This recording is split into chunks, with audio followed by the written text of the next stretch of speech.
My child, the mind is like a wild elephant. It races with the wind. Therefore, one should discriminate all of the time. One should work hard for the realization of God. The wind alone makes the candle flame flicker. In similar fashion, fancies and desires make the mind restless. Repeat the holy name, and the mind will become steady.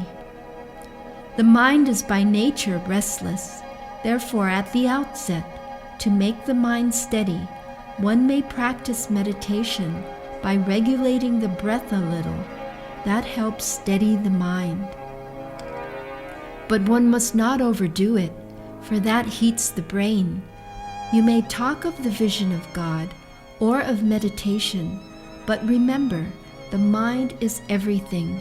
One gets everything when the mind becomes steady. You should certainly repeat the mantra. However, calling on God with one's mind steadfast is equivalent to 1,000,000 repetitions of the mantra. What is the good of doing japa all day if there is no concentration of the mind? Collectedness of mind is essential. Then only His grace descends. You see, it is the nature of water to flow downward, but the sun's rays lift it up towards the sky. Likewise, it is the very nature of the mind to go to lower things, to objects of enjoyment. But the grace of God can make the mind go towards higher things.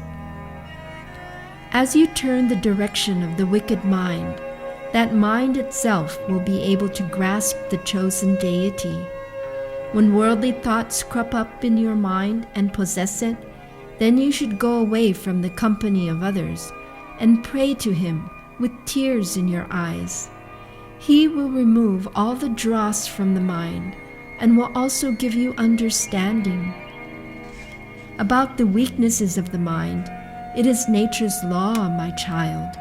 Just as you find the full moon and the new moon, the mind is possessed of noble thoughts at times and haunted by evil thoughts at other moments. An impure mind does not easily become pure.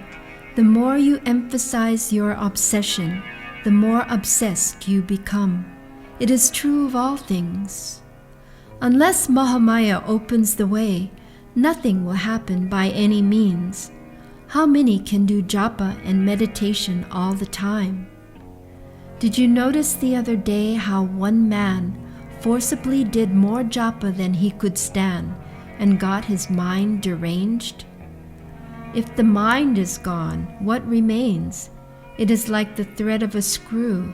If one thread is loose, the fellow becomes mad or falls into the trap of Mahamaya and thinks himself very clever. On the other hand, if it is tightened the right way, one goes along the correct path and obtains peace and bliss. Is the mind the cause of troubles only? Even when you try to attain to Brahman, you shall have to carry with you the mind too.